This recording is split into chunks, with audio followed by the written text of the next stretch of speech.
Looking to stock up on high-quality Ayurvedic herbs? I've partnered with two of my trusted sources, Kerala Ayurveda and Gary and Son, to offer you 20% off their entire range of authentic products. From classical formulas to single herbs and seasonal must-haves, these are staples I use in my own practice.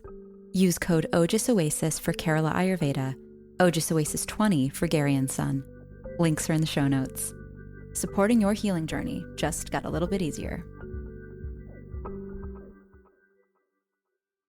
In Ayurveda, nourishment isn't only about what we take in for the body, but also what we offer the heart.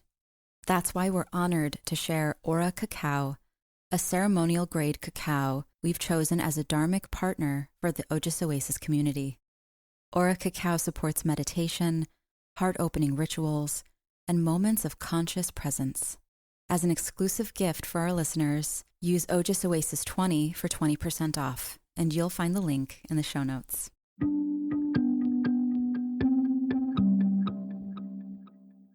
Welcome to Ojas Oasis, the podcast where ancient wisdom meets the modern being. I'm your host, Sasha Brashadsky, Ayurvedic doctor and guide on this journey into the heart of holistic wellness.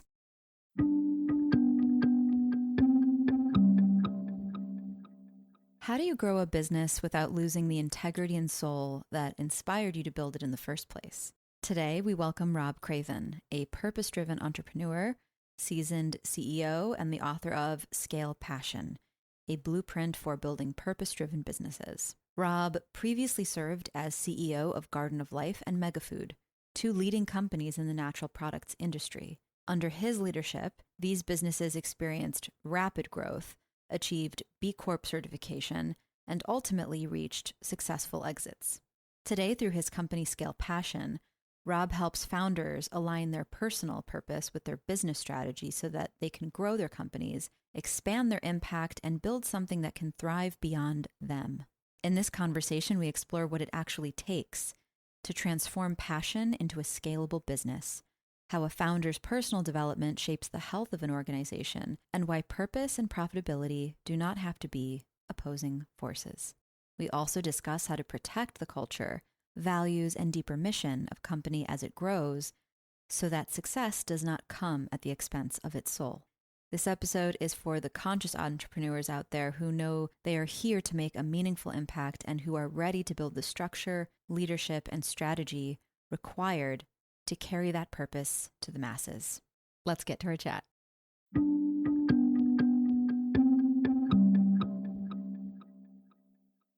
And we're live. Welcome to Ojas Oasis. Today we have such a special guest, Rob Craven from Scale Passion. I was introduced through the biohacking conference to his amazing work, and I went to one of his talks, and I absolutely loved everything that you presented, the way you presented it, your energy, your passion, and your authenticity and heart were just, it totally won me over to the point where I just went straight up to you right after your talk. And I was like, yeah, I need you on the podcast. And you graciously accepted the invitation. So welcome, Rob. I'm so happy that you're here. Yeah, I'm thrilled to be here. We also laid down beside each other on, with the leg things on that were like pushing my energy throughout my body. It was absolutely incredible, but I don't know, those things were pretty expensive. I remember as well. Yeah, we did do that. That definitely sounds happened. Kind of funny, but it was like full body. What was it? Glandular something or other. Yeah. It was like some sort of lymphatic pump. Yes, there you go. Lymphatic. That's it. Yeah.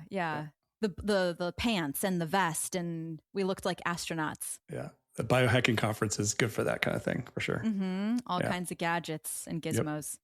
So, Rob, you are the former CEO of Garden of Life, the founding CEO. Well, sort right? of. Would you say? Well, the founder's a guy named Jordan Rubin, fantastic entrepreneur. I've written about him. He gave me my first shot at being a CEO. There's a whole story there. So I was the founding CEO, I guess. I was the first CEO he ever hired, but he was absolutely the founder. A guy who was very much on passion, started the business in a very unique way, a wonderful story. So I was just blessed to be a part of it at that point. Amazing. So in your talk at the conference, you were walking us through your story of how you helped lead Garden of Life through an explosive growth. Mm. And then you later scaled Megafood as well. So looking back, what were the 2 or 3 biggest lessons about leadership that you learned after that scale? Yeah, Sasha, what comes to mind for me is, there's a concept I talk a lot about: capitalism 2.0 versus capitalism 3.0. And capitalism 2.0 came around in the 70s with the rise of Milton Friedman and his assertion that companies exist strictly for the shareholder. The owners of the company should reap all the benefits of a company. Some people think that's the law, but it's not the law. It's just a practice. It's a theory that Milton Friedman had. And I would say in the last several decades, we have done a good job of squeezing out all the risk and squeezing out all the profit from a company, and kind of it's lost its soul. So capitalism 3.0 to me is bringing back the soul. It's bringing back the right brain to business. Mm-hmm. You've heard of B Corp, of course, and conscious capitalism. These are kind of offshoots of that as well. I'm a student of that, being a CEO for a couple of decades, and then helping hundreds of founders go through this. And I would say at Garden of Life, it was my first introduction to that, meeting a founder who brought soul, passion, right brain, emotion, commitment into the company. And my theory or my experience of the world is that most entrepreneurs bring that in at the beginning. They don't start their business just to push spreadsheets and, make payroll. They do it for a very personal reason. And over time, that can get squeezed out, especially when you bring on other investors or other partners, things to get diluted. Yes. And I think my time at Garden of Life, my time at New Organics, my time at Megafood as CEO was my time to really play and explore, not only doing the right left brain things to get profit and drive growth and the things that make a business sustainable, but I think more importantly, bringing the human element back into it. Really understanding, in my case, the spirit of the founder and making sure that stays in the business, but also making sure that every single employee in the company, every stakeholder, every customer sees themselves in the company, a tribe they can be a part of, a community they can feel like they're bringing some of their essence to. And I just believe when you harness that, special things can happen, not just rapid explosive growth, but more importantly to me, fulfillment, human fulfillment and flourishing, through the business. And so Garden of Life was my first taste of that. And then I spent all my time after that just pulling on that string and seeing where it wanted to go. Did you feel like you also had some of that pressure put on you as the CEO when, like you were saying, some of the soul gets lost along the way when you start bringing in other people, like shareholders, investors? Did you feel that on you pretty closely as the CEO, and how did you navigate that? How were you able to hold that responsibility? It's a great question. I mean, when I became the CEO of Garden of Life, I was 32 and Jordan was 26 or 27. So we didn't know any better. We just grew like crazy. I'm now 58, and over that time period, I've done a lot of work personally. I'm a big believer that as the leader goes, so goes the business. As the founder goes, so goes the business. So the more I pour into my own growth mindset and learning and consciousness and that kind of thing, the easier it is for my company to grow and to exhibit that as well. And so I'd say back in the day, young, at the effect of quite a lot. In conscious leadership, they talk about the 4 states of being. And the first one is kind of to me, versus, by me. That's kind of the first step you take. And so back in the day, there was a lot of to me, but I will say there was a lot more good times than bad. I'm a big believer if you set up the company with the right structure and focus on the foundation and focus on the essence and the purpose in a deep, deep way, the results come. And so at Garden of Life and Megafood, the results were, out of this world from a financial standpoint and from an outside in, looking at it standpoint. And I would attribute that to us not trying to go for the revenue growth. We weren't pushing for growth. We were pushing to build a company that was on purpose and meant something. And people were attracted to that, including employees. And I had vice presidents that took the job. They were making 3 times what we offered at a much bigger company and could have more success financially, but they chose to come spend time in this community and in this culture we were building to build something really special and unique. And so there's just lots and lots of benefits. I could go on and on and on, but the pressure that comes with being a CEO or a founder. I'm a founder now of my own company, with several people involved, but it gets outweighed if you can stay on purpose and you feel like you're designing your life to stay in that sweet spot, that is purpose, zone of genius, whatever you want to call it, that energy that comes from staying in your sweet spot. And even in the down times, you can see your way through. Mm-hmm. Hey y'all, Sasha here for a quick pause. One of the biggest misconceptions about Ayurveda is that there are universal answers. There aren't. The core principles are universal, yet two people can struggle with the exact same symptom and need completely different recommendations based on their constitution, lifestyle, and current state of balance. That's why personalized guidance can be so valuable. If you've been enjoying the podcast and want support applying these teachings to your own life, I offer a 30-minute Ayurvedic strategy session where we can explore your unique situation and discuss what working together might look like. You'll find the booking link in the show notes. Now, let's get back to the episode. Mm-hmm. Do you remember what the inflection point was when things just really took a turn? Do you remember like the moment that happened? And do you remember what changed in your approach to leadership after that? Or maybe you kept things the same because it's like, why fix it if it's not broke? Like if it's working, keep doing that. Or was it like, oh, I have to scale myself. Like you were saying, your leadership is based on your own internal capacity. So sometimes like when something scales, I know that sometimes when businesses scale really, really quickly, sometimes it can be kind of an overwhelming moment of, wait a minute, can we do this? Is this too fast? Do we have the capacity right now? Mm-hmm. Yeah, those inflection points, the ones that are coming to my mind right now are the firings. I got fired 3 times as a CEO. So it was, early on, the younger I was, the more I took it personally. Later on in my own personal growth and journey, it was more about this is part of the journey. I was there for a chapter. I contributed what I needed to contribute at the time to establish the foundation for Garden of Life. And I came in after Megafood was already 35, 40 years old and contributed my chapter and took it, to the next level. But that was all personal growth. I'm certified by a company called the Conscious Leadership Group. So I've done a lot of personal work around conscious leadership and what that means. And if someone would have come to me when I was a 32-year-old CEO with, if I knew then what I know now, it would have been a very different journey. And the journey was perfect. It was exactly what I needed to learn, how I needed to learn it.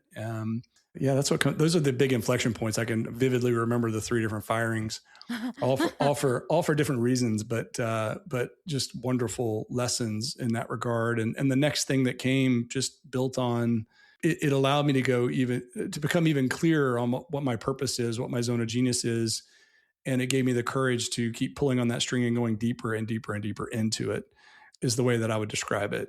The younger I was, the more I was trying to be to more people, if that makes sense. Yeah. And the older I got, I was able to really understand who I am uniquely and harness that in a deeper way. And I think the people that have worked with me, young leaders especially, but all the leaders I've worked with over the years would say that I've always been really focused on putting them in a position to succeed and understanding what their purpose and zone of genius is. And because you can tell when somebody's in the right sweet spot, they just light up, right? Like, and so what I figure as a leader is if I could put people in that spot to light up every single day, they'll be more successful. And if they're more successful, the company will be more successful, especially if it's a company focused on impact and trying to do something good in the world. And so it becomes a very virtuous cycle. So that a lot of the lessons I learned along the way. Well, I learned that lesson from my dad, which I talked about in the speech that I did at the Beyond conference, and just feel blessed to have been able to practice it in a deep way, or, over the last 20, 30 years. Such a good speech. I just have to say, I cried, and I think I was in the front row, and I was just so, again, like I can't get over it. I just love your story so much. I love the story of your dad and that he survived, and just the way that he went about his entire healing journey, just so graciously, and how it affected him in the way that he it brought like the best out of him, where Mm. it that's not always the story, but he really sounds like an amazing role model for you. And it makes sense as to how you've been able to be this. I mean, it's a very paternal role, I think, to be CEO, to be even a mentor to people who are scaling businesses. It's very masculine, right? It's very Mm. just, there's like, you're like the strong container. And so like it makes sense that that's how your dad was. You learned that from him from such a young age. Well, yeah, and I agree with you. I think my dad just set the example of intentionality. So you've seen lots of movies, and you probably know some folks who were struck by some kind of trauma or a significant event, and it wakes them up and it shows Mm-hmm. them what's important. And so I think the biggest lesson that my dad gave me was, he was told when I was very young, like just born, that he had cancer, and by the time I was 6, he only had a couple of years left to live. And so it just woke him up. And I think, that's important for everyone, man, woman. We have these moments that woke us up. And all I can pray for is that we all have those moments, because Mm-hmm. if left to our own devices, we can just stay asleep. And Yes. so watching Jordan got very ill before Crohn's disease was diagnosed. Anybody knew what it was, he had it, and he couldn't, Mm-hmm. if Crohn's disease, you can't absorb nutrition. Mm-hmm. And so he was wasting away, and it changed his life. It created a company that's helped millions of people.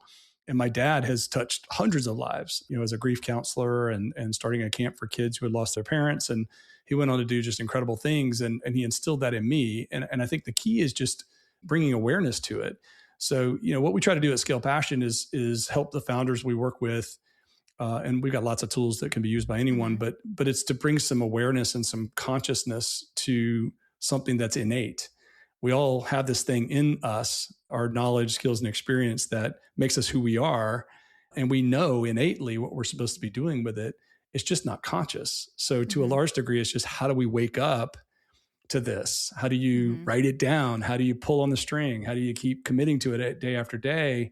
And I think that leads to a really fulfilled life. And starting with my dad, I've had lots of folks that have shown me that path and just confirmed that. And founders are a wonderful example of it. I mean, you're a founder, Sasha, right? So Mm-hmm. founders get so inspired or motivated by something in the world that they risk everything for it. I mean, that's just Yes. it's wonderful. And same thing with mothers. If you think about a mother, like, Yeah. what's more inspiring than having a child and you risk everything for it? You know what I mean? And so it's, how do you find that thing and make it more conscious and kind of pull on that string? That's what I'm dedicating my life to now, is helping founders in particular, but leaders in general, bring more consciousness to who they are and why they're here. And I think the more I'm able to do that, the more the mission of Scale Passion, the purpose of Scale Passion gets realized, and my personal purpose and gets realized. And so that's how I live my life now, which has been pretty wonderful for the past 4 years with Scale Passion in particular. I love it. You've worked with so many founders, I'm sure. Mm. Have you noticed any particular common denominator between the ones that are able to grow, like let's say 10x, for example? I don't really know, because I'm also relatively new to the business world. I was in school for 8 years becoming an Ayurvedic doctor. So and before that, I was a creative. I was an art director in corporate advertising. So just a bit of background Mm. for me, like this is very much my first year where I'm boots on the ground, really figuring this out. Like I have a physical space, I have a clinic. There's Nice. so many things I want to do. Of course, I want to create products. Of course, I want to scale, and I want to bring Ayurveda to the entire world, because I believe in this, and it's the thing that lights my heart up. I Sure. love this so much. So I do a lot of I love listening to founders that have built really inspiring companies and have done it like you from a place of really it's all about impact. Like they're really Mm. building it because it's something that it is like my baby, right? It's I treat this like my baby because we're birthing this thing that nobody else can see yet. Mm-hmm. Right? It's just inside of us. We don't even know how it's all going to happen, but we just trust that love and that passion inside of us, and we allow the uncertainty, we allow the fear, and we do it anyway. So I'm wondering if, of all the founders that you've worked with, what are maybe a couple of qualities that stand out for the ones that actually make it? Or do all of them make it with you because they work with you? Yeah, it's an interesting question. It's very complex. I think there's different layers here. I think at the base of it all is, purpose. It's the why am I doing this? I think the founders that I've worked with that are successful stay in that pocket. They don't get distracted. I've also worked with founders who are about just building something to sell it, and there's a money motivation, which has its own story underneath all that, right? So there's no good or bad here, but I think the founders that can, or leaders of a home that can just be really clear on the why, and a lot of times that's innate. And I'd say, in my experience, 9 times out of 10, it's just accepted and innate, and it's just in me. And I would say that that's good. And there's an opportunity to harness it in a deeper way. And the founders that are unsuccessful tend to get distracted. And this is, science has proven this. There's a guy named Ojas who was a professor in the 70s and 80s out of California, UCLA, Stanford. And he created this thing called the Oasis curve. It's a wonderful model of corporate life stages. And so founders are critical in the first few life stages, courtship, which is kind of the idea generation. And then the first inflection point is you leverage everything to start it up. You might have to take out some debt to buy your office space, for example, or ask for money from friends and family, or leverage a bunch of credit cards. This is kind of the first inflection point. You're all in. And the second inflection point is called infancy. And that's where you're really trying to grasp and get to product market fit. And the biggest thing that happens there with the founders, they get distracted and they try to place too many bets and they run out of money. And so it's very common that a founder that can't stay focused or gets distracted or is trying to please too many people and isn't harnessing that ultimate why they're doing it and getting really clear on the customer that wants that. They go too broad too quick. And because they go too broad, they run out of money. It's called infant mortality. Actually, Ojas called it this because the baby starves. You called it your baby earlier, right? Yeah. If you can get through that infancy, then you go into go-go, where the founder makes all the decisions and you're growing like crazy. You've got product market fit. That's where I met Jordan. He was in go-go. And the clearest sign you're in go-go is that the founder makes all the decisions. And so the next inflection point is the company outgrows the founder's ability to make all the decisions. That's called adolescence, the adolescent transition. And that's where I came in as CEO to help hire VPs and put in technology and hire 100 people a month or whatever. And usually that's beyond a founder's ability. And so then a really key thing here is the founder understanding what their abilities are and where their sweet spot is, and then complementing themselves around that. Dan Sullivan, who writes a lot of books, he calls it who, not how, like finding the who, not figuring out how to do it. But in the early infancy, like you, Sasha, right now in your business, you're the how. Okay. Same thing with me. I'm running a business right now and I'm trying to surround myself with who's that are better than I am at certain parts of the business. But that takes a lot of self-awareness. And sometimes founders just get caught in the day-to-day and they can't zoom back out like my dad did. He had a traumatic event and he can zoom back out and take a look at it. And I'd say even moms, like in a household, like, is it really clear? A guy named Patrick Lencioni wrote a great book for families that kind of explores some of these questions for the family too. Like, why are we doing this together, husband and wife? Like, what are we trying to accomplish? And what do we want for our kids? And what's our vision? And some of these typically business questions you can ask for a house too. And so underlying all of that is just making the unconscious conscious and getting very intentional. And the founders that are able to do that tend to win, tend to be more successful versus just kind of winging it and going by gut. That can be helpful for sure. And you want to pull on that. Sometimes it's necessary. I would just submit that the ones that are more intentional about it, whether it's about your family or a small team or about your company, if you're a founder, are going to have a higher likelihood of success. Rob, you're hired. I don't know how to work with you. I'm going to figure out a way, because I think I was going to add one thing that can deter, I think, a founder. And I'm right now, because I am in that early stage, but I'm very observant. I'm like a sponge. I really watch. I scan rooms of all kinds of people that are successful in different aspects. And I really am very picky about who I take advice from. It's usually people that I want to get a sense that they're happy doing what they're doing. That it's not just that they're successful at it. They're not just good at it. They enjoy it. Like love that it rule. fills them. Like that's a person who I'm like, I'm aspiring to be that in 10, 20, 30, 40, 50 years, being just as happy doing this then as I am now. So that requires stamina and alignment. And I think being very discerning about who you allow to mentor you, or like who you take advice from, who your guiding light is. I think sometimes people pick the wrong, I don't know if I want to say wrong, because we're going to learn no matter what at the end of the day. It's not about picking right or wrong or anything like that. But I think sometimes the distraction can be that you've chosen a mentor that might have a very different vibe than you, or just a different temperament, a different, like you're not spiritually aligned, or you're not emotionally feeling like they see you or understand what's driving you. And I think that can create, I don't know, it's like you're trying to fit what they think you should do, but it's not necessarily like, right? Yeah, this happens to founders all the time in particular, and leaders.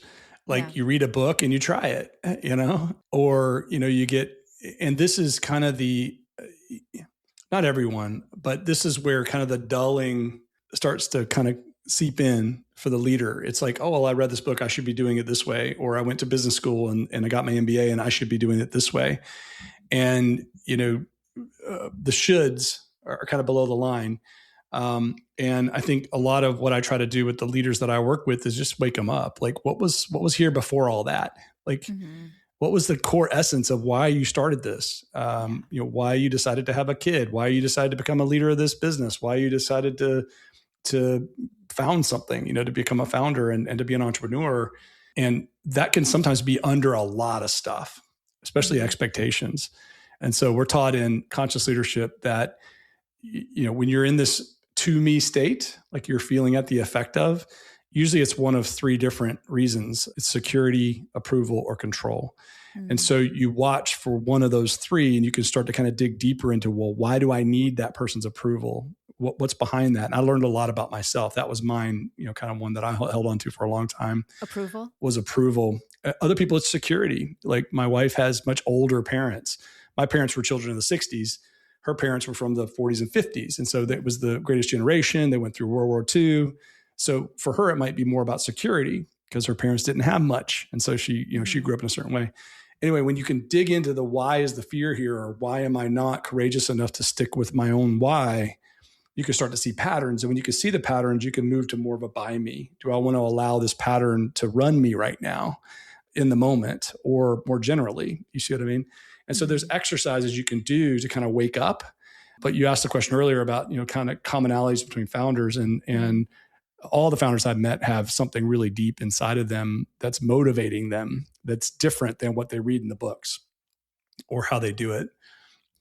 And it resonates every time I hear like your story or someone who, like, because it is a pretty lonely road. I mean, I don't know how many people other than us know like about the behind the scenes kind of, it's a lot of heavy lifting in the beginning. You're doing so many different jobs on a daily basis, and also balancing your health, your self-care, getting sleep, eating food. I mean, drinking water, like exercising, having some kind of time outside of the work, right? Like doing something else, whether that's going to see a movie or I don't know, whatever, like going paddleboarding.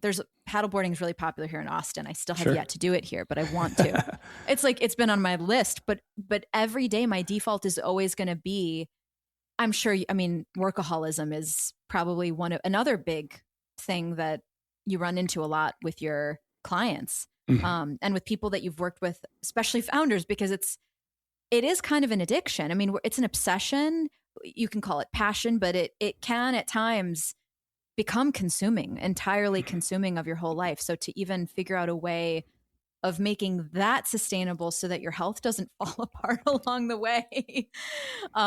It's a very tricky, I think, in the beginning at least. I don't know, maybe later it's going to get easier, but as you get more help, of course, you can hire people to help you with a lot of things. But Yeah. Thankfully, I'm a wellness entrepreneur. So as an Ayurvedic doctor, I have those built into, that's what I do, is I teach people how to make things sustainable. I work with a lot of workaholics as well. So many of my patients are, but I am also one. So it's like, I'm very mindful of the pitfalls of that. Do you have any tips for founders on how to know when you've crossed that line into a territory where it's probably you gotta, or is it like good luck telling a founder that because they just, that it is what it is, like that is what it is to be a founder? Do you just like accept that that is part of our path, or is there a way to prevent burnout and workaholism? Yeah, it's a great question. In my book, there's really three stages of work for founders or for CEOs or for folks that are running businesses or trying to build something with some impact. The first I call stage one is harness your personal purpose. So it's one thing to do the work to understand your personal purpose, or zone of genius. Zone of genius kind of leads to purpose. It's another thing to turn it into a daily habit, to create we call them personal flight plans. So we have a personal flight plan, which answers questions like, why do I exist? What do I do? How do I behave? Where am I going? Like, what's my vision for where I'm going? And then it goes all the way down. There's several questions. And then what are my daily energy drivers? Mm-hmm. And so for me, energy drivers like working out, dating my wife, there are certain things that I do that brings me energy daily. And so for me, that's a daily practice. So I wake up every day and I look at my personal flight plan. And again, going back to our earlier conversation, it's making the unconscious conscious. So now I've got it in a journal form, and I work on it every day and I look at it every day, and it keeps me centered. And what I want for everyone, and especially, the folks that I work with, what we work on is helping them to understand how to stay in that personal flight plan 90+% of the time. And so even a small business owner can figure out ways to outsource those things you're not great at. But first, it's understanding what am I great at and what brings me energy and what drains my energy, and then getting very specific about how to orient your life around that. And so that's pure energy management. Mm-hmm. And to me, that's stage one. We say as the founder goes, as the leader goes, so goes the business. As mom goes, so goes the family, or whatever, you know what I mean? Yes. So it's that whole old adage, put your own safety mask on before you put on the mask of others, right? And so that's stage one, personal leadership, harness your personal purpose. And then stage two is now how do we scale the business and the purpose of the business? But you're nailing it. If the founder is exhausted and stressed out, the business will be exhausted and stressed out. If the founder is overwhelmed, the business will be overwhelmed. It is a 100% fact. I see it all the time. As the founder goes, so goes the business. Mm-hmm. And as I go, so goes my environment. So goes my world. Mm-hmm. And so it's personal responsibility first. In conscious leadership, they talk about, commitment number one is I am 100% responsible for my life, for my physical, for my emotion.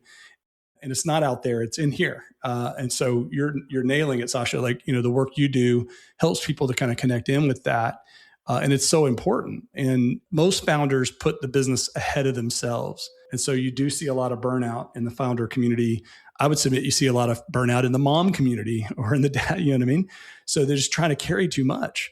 And so it trickles. We have to recognize that it trickles, it ripples out into the world. And there are techniques for making it conscious and for taking control of yourself.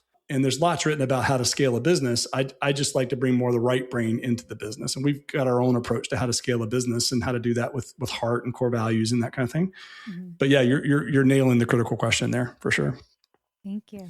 I want to put you on the spot, if I may, and ask you a question. If you were sitting in my shoes, so I'm 37, so just 5 years older than I guess you were when you started at Garden of Life. And so I'm building an Ayurveda clinic. I'm growing this podcast. I'm bringing a 5,000-year-old healing system into the modern world. Where would you focus if you were me? where would you focus your energy for the next 3 years? Do you have anybody else on your team at this point? I hired a bookkeeper. Okay. And So she is small team. well worth it. Oh yeah. Yeah. Good. But that was huge for me to outsource something. Yeah. And I'm so happy I did. I think I would encourage you to focus on two things among many, but the top two is clarity. Mm-hmm. So in my world, there's the personal flight plan that has several questions. And then there's the business flight plan, which is 8 core questions for the business strategically. If you can get clarity for yourself, you can get clarity for the business. Okay. I call it a personal flight plan, a business flight plan. If you've got clarity on that, and it's continued clarity, it's for a small business, especially a solopreneur type business, you might touch on those things weekly. And like me, because it might evolve over time because you got everything coming at you. You see what I mean? I will say though, Erin is our producer, my co-host for the show, for the podcast. So she helps a lot. I mean, for the past 4 years, she's been producing the podcast. So yeah. And when you've got, as you grow and you've got more and more employees, the next word that goes with clarity is alignment. Mm-hmm. So making sure that your employees or your partners are aligned with you around that clarity. And that takes work. It takes some investment to get clarity first and then to get alignment around it. That's why I asked how many people you have. Mm-hmm. So right now, if it's mainly you, it's getting clear with yourself. And I would set aside an hour a week just to work on that. And I would set aside 10 minutes a day to look at it. You know what I mean? Just kind of just remind yourself, because as a solopreneur, you can get pulled in so many different directions. And especially those solopreneurs who are very innovative. And I don't know if you know Enneagram. I'm an Enneagram 7, but like there's a lot of FOMO with 7s and like, oh my God, fear of missing out. And so you can get distracted. So the more work you put into the clarity and you tighten it up and focus, the better. The second one is prioritization. So if you do the work of clarity right, especially personally, like prioritizing your daily energy drivers, and then on the business side, when you get through the first 7 questions, like why does this company exist and how do we behave and what's going on with our customer? Who is our customer? The tighter, the better for a smaller, entrepreneur, tighter, the better. Mm-hmm. When you answer those first 7 questions, the 8th question is what's most important right now? And so when you absorb the first 7 questions and you get to that, what's most important right now, you have to be honest with yourself and say, these are the 2 or 3 things that are most important.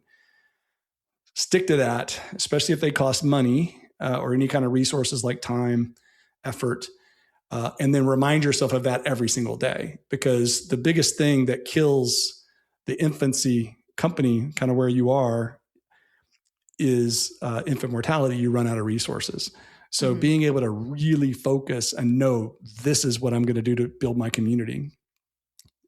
Right. So I'll give you a quick example. Not that what you're doing, I love the podcast. I love the energy and the passion. It just brings up an idea. It brings up a thought for me. An example, I was going to do my own podcast because I know lots of founders that like I've worked with founders that are, of companies that you've heard of before. And I could get them on a podcast and talk to them about why they do what they do. My company's not there yet where I need a big top of funnel. I've got a kind of a boutique consultancy right now as we work on our model. There's 8-10 of us, right? And it's more boutique. And so what I need is more, in sales, they call it like a sniper approach. It's like a 1-to-1 sales networking referral type thing. I don't need a big funnel. But early on in Scale Passion's, lifetime, I was focused on big funnel. And then I had to learn that wasn't my best use of time and effort right now. It's really more referral. Like clients referring us is more important for us right now. And so I had to say, not now on the podcast. There'll be a point in time for me to do a podcast. And I love doing podcasts. I love interviewing. I love learning. I love that. You see what I mean? And so, but in my business, I had to prioritize and bring it down and say, you know what? It's a not now right now on that. Because I need to focus more on my network and I need to focus more on a referral program and I need to focus more. And so for businesses that are trying to grow like you and I that are kind of in this earlier stages, and for all businesses actually, it's that real clarity and then focus would be the 2 things that come to mind for me. I love that. I will tell you a little pro tip that I've learned over the last 4+ years of having a podcast is the production. It takes way more time and energy than you would ever think.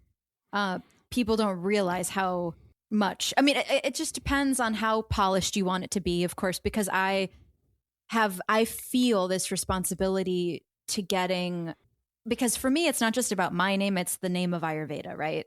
I'm a representative of this lineage. I'm a holder of this knowledge. So I feel this immense responsibility with getting people the best quality Ayurvedic content. Very few people are doing it. And so it's kind of like blazing this trail. It's being a proof of concept. But I will also say I take breaks. I take like 2 months off every 4 months. I take 2 months totally off the podcast. And I work on other areas of my business, and I completely like let go of production entirely, because otherwise it's not sustainable. We do burn out. Aaron and I, toward the end of every single season, we're like, yep, it's about that time. We got to take a break, but then we get so excited to come back and start making episodes again. And it's like, okay, well, this season, what should we focus on? Yeah. I mean, every podcaster is going to have a different goal. For me in the beginning, Aaron and I, it wasn't even about business. We weren't even thinking, how do we make money on the podcast? It was just like, I'm a nerd. I love talking about Ayurveda. I love teaching this to people who want to learn. And Erin loved learning about it. She was actually one of my patients during COVID. Right. So she was like, yeah, I'll do the back end stuff. You'll teach and we'll just grow it and we'll have fun. And so it's just, it was, it's been fun. And now we're like scale time. So it's been unfolding as we go, but I felt such a, I think sometimes you just got to do the thing that it's pulling me too hard for me to resist. I have to keep going. Does it bring you energy or does it drain your energy? It both, honestly, because there are aspects, most of the podcast of the things I like, interviews gives me energy. Yeah. A lot of the behind the scenes things, like with the production, not every single task is like a fuck yes. Like not every single thing is something I definitely want to be doing all the time. And yet the work needs to be done. So there's aspects of even my clinical work where I'm like, I have to do some paperwork now and I have to look at the pathogenesis and I have to study this person and I have to sit down in my computer. My favorite part is sitting and having the conversations and getting to those breakthroughs with people, which I'm sure this is also what you love doing when you work with founders. It's the same. It's like that connection, bringing the knowledge to life, applying it with a real human being is so much fun. And then of course, when we're on our computers doing the other stuff, it's like, I would love to hire someone to do all that. Right. Like, of course. Well, and in the beginning, I've got a Substack, 2-tip Tuesday I send out to founders and things, but I just wrote about kind of energy management, and it's not time management. It should be energy management. And the exercise, which I learned through conscious leadership, is basically called an energy audit. And so if you go back over your last month, and I'm old school, I just print out my month and it's got all my calendar events in it. And then I go through with my pen and it's an arrow up if I gain energy, it's an arrow down if I drain energy, and it might be a circle if it's neutral, right? And I try not to do a lot of neutral because that's just kind of a cop out. But then you go back and you evaluate all the arrow up and all the arrow down, and you come up with some principles. And 8 times out of 10, when I have founders do this, and it's one of the first things we do, you can find people that are arrow up on your arrow downs, if that makes sense. Yes. So like, for example, I don't know Aaron, but if Aaron, I'm just making this up, but if Aaron loved detailed work, like loved it, like I can't stand detail work, right? But if Aaron loved detail work and you found yourself arrowing down some detail work on your calendar, it's a wonderful conversation to have with Aaron. Like, and so you start to kind of orient the things on your life towards that. And when I say I'm 90% plus in my arrow ups, I've designed that. I've got people on my team that are handling those things, but they're not arrow down for them. They're arrow up for them. I found people that are complementary. You see what I mean? And so my goal is for everybody on my team to be 90+%. And so when you make that conscious, when you make it a conscious intention as an entrepreneur, as a founder, and people look up to the founder, you're the one stroking the checks, right?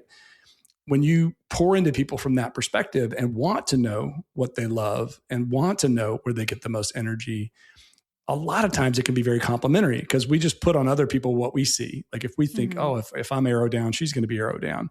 And a lot of times she's not. And so now you get really complimentary on these kinds of things.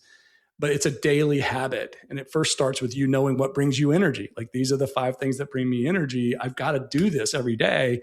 And if I know as a founder, I still have to do some things that lower my energy. Like, I'm doing some consumer research for a client right now, and I've got to set up the platform. I'm the only one that knows how to set up the AI platform that does the consumer research. So what do? I schedule that for 4 o'clock to 5:30 in the afternoon, and I make sure I load up the morning with things that bring me energy. I just like fill the tank. So but I'm very conscious about it. You see what I mean? And I'm searching for somebody who can do this AI platform way better than I can. I'm going to hire them. I'm going to make sure that I get out of this quickly. So it's just, again, unconscious, conscious intentionality is, I mean, 80% of what we try to do with our clients and what I try to do in my own life. So smart. I love the energy management versus time management. That's big. That's a big shift, mind shift, because for so long we've been obsessed with maximizing time, but we haven't really thought about energy as much. Yeah. Well, today I've got 6 thinking partner calls with founders and 1 podcast. It's 7 hours straight, right? How? And I don't get tired at all. Like, there is no burnout in that. Like, I'm buzzing the whole time, no problem. So it's one of those things where people say, "Oh, I'm just so, overworked." And I would say, no, it's intentional. I've got 2 daughters who are one's a nurse and she loves what she does, and the other one's about to enter the workforce. She's going to graduate college here soon. And I'm like, and she's like, what? She doesn't necessarily ask for advice, but dad has to give some advice, and it's find something that just fires you up. Like, if you just get a job, man, I won't stand for it, because most of the time you're not doing your best work. And I love you too much to let you just lounge in a place where you're just not turned on about what you're doing. Yeah. So we can talk about firing employees later when you get there and you've got an empire to run, Sasha. We'll talk about that. Love that. Thank you. Yes. So the 3 things you told me to focus on for the next 3 years were clarity, alignment, and was it energy management was the third one? Or was Focus. Focus. Okay. Yeah, especially for your business, for your business and for yourself personally. I mean, that clarity with yourself, kind of thing, and understanding where your energy comes from. And, most of the game with personal management or personal energy management is learning what to say no to. And that's where those fears can come back into place: security, control, approval. So, for me, I wouldn't say no to my friends when they asked to go out, even when I was just extremely tired, because I didn't want to lose their approval, for example. And that's a trap.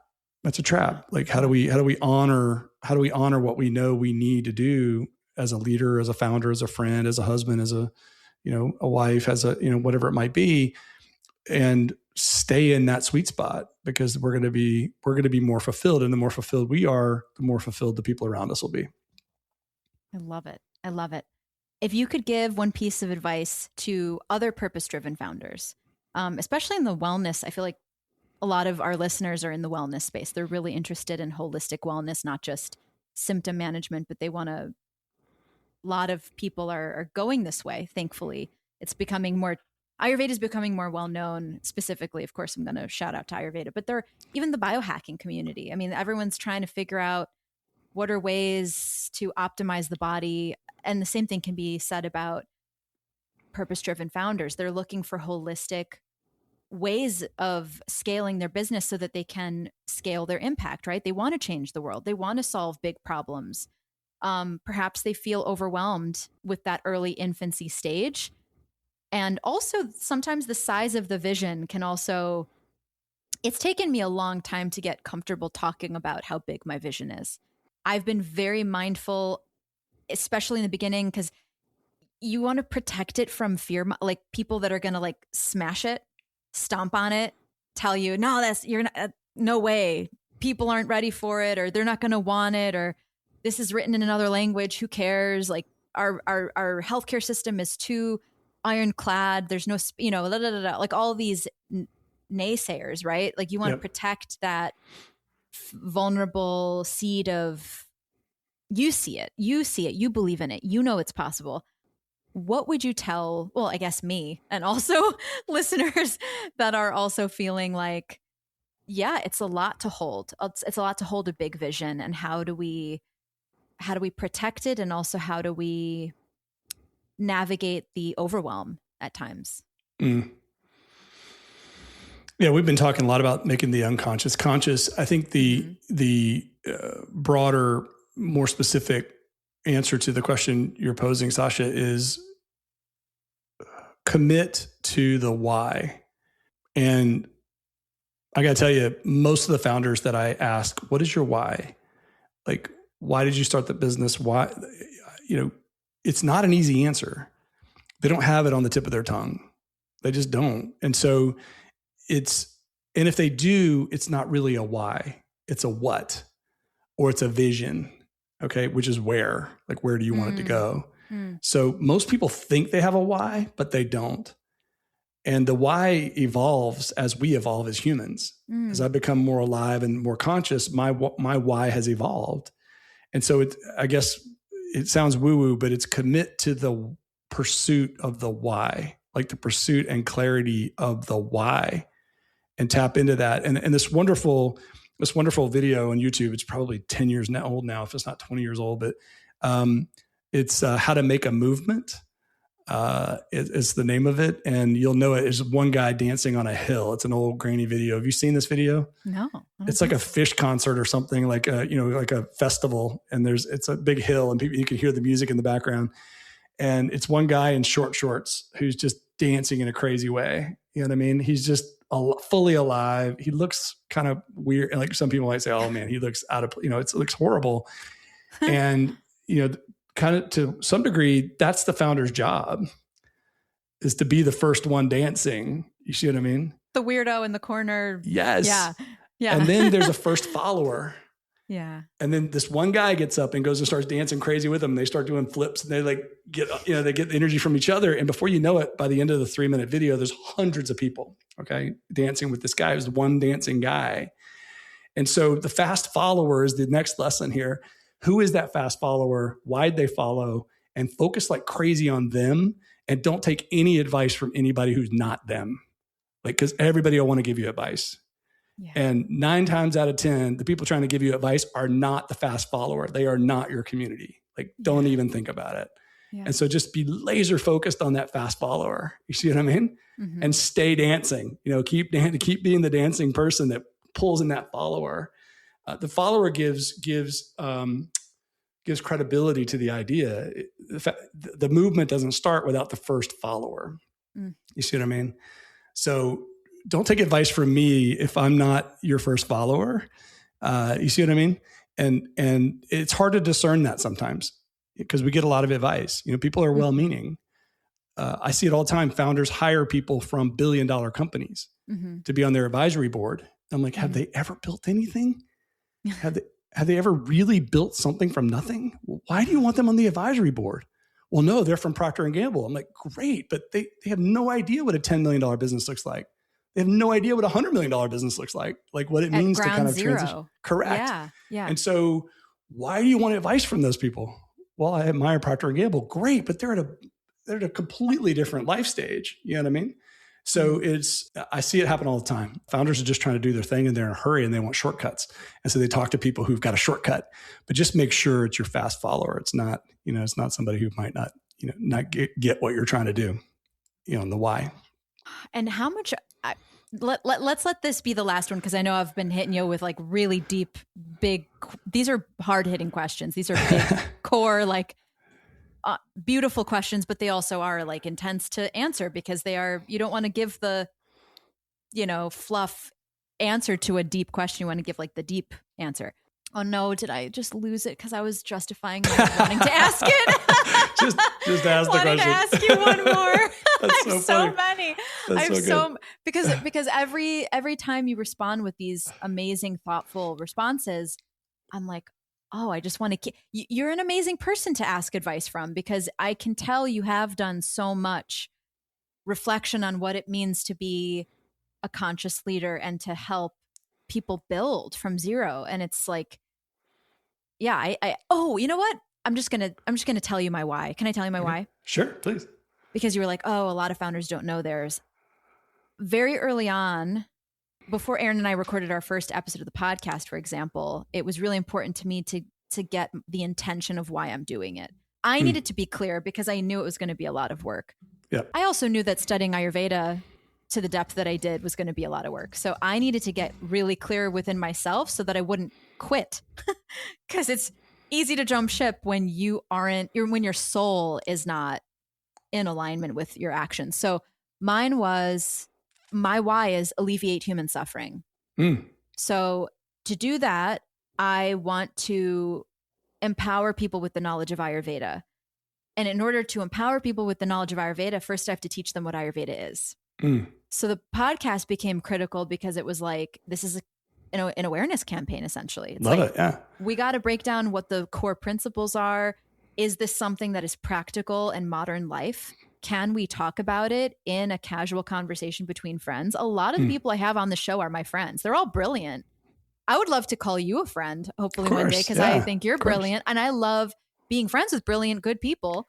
So oftentimes, like Ayurveda is just woven in and baked in very organically. I'm not trying so hard to get people to understand it, but I do want people to know what it is. So the why has always been, I want people to know that they can heal themselves, that this is not a pie in the sky thing. It's possible. You can overcome illness. You can reverse it. You can trust your body. You can feel safe in your body. Your body is intelligent. It's strong. It knows what to do. It just needs to be given the right circumstances, the opportunity, and it will heal itself. So I feel like empowering people with the knowledge is a huge part of what I do as an Ayurvedic doctor. So I am totally driven by that. And every time I come across someone who I know is just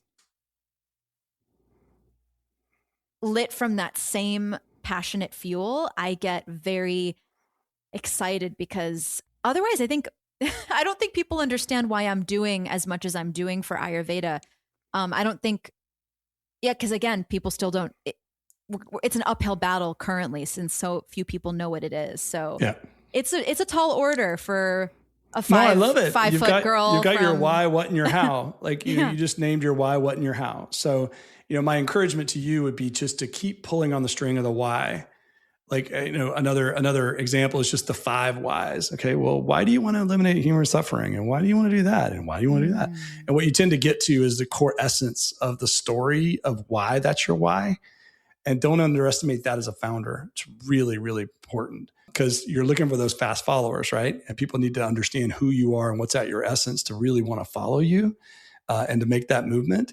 So I don't sense this about you, Sasha, but some founders they were taught it wasn't, they don't want to talk about themselves. They don't want to bring themselves into it. And I always just poo-poo that. Like, I like seeing the founder story right on the front page, the website. I really want to know the why underneath it. Like, who is this person? Why should I trust you? Absolutely. And so, you're onto it. You're on the right track for sure. Coming from you, that's a huge blessing, and words of affirmation are they go a long way, especially in the beginning. So thank you so much, Rob, for your time, for your heart. Of course, this was a wonderful conversation. I really enjoyed it. I did too. Yeah. And I'm a fan. I really want to figure out a way to work with you. I think you're you're just so good at what you do.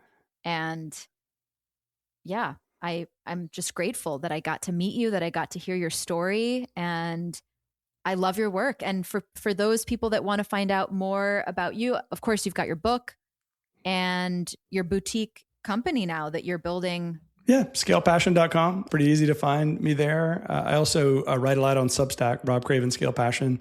And so if people are interested, my 2-tip Tuesday is basically 2 tips. One on personal leadership and one on leading your business. And so it's stage 1, stage 2. I love it. I so believe in doctors need doctors, CEO, like leaders need leaders. We all still, like, even at the very tippity top of any mountain, even those people still need, we can't just be so in our own echo chamber in our head. We need mirrors. We need clean mirrors to really be able to, when we're not sure about a decision, or we just, so to trust, to have somebody at your caliber and share your, something so precious, like, let's call it the baby, my baby, Ojas Oasis, it would mean everything to me. So and it has meant everything to me to hear how you go about coaching founders and leaders through the early stages, because it is not for the faint of heart, and we need all the help we can get. And I'm very grateful. I think founders are the hope for the world. So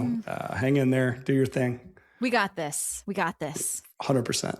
Hey, y'all. Sasha here with a quick note before you go. If you've been listening to Ojas Oasis and are ready to explore what personalized Ayurvedic guidance with me could look like, I invite you to book a 30-minute strategy session with me. Normally, I charge $150 for a 30-minute consultation, but for podcast listeners, I'm offering this call for $100.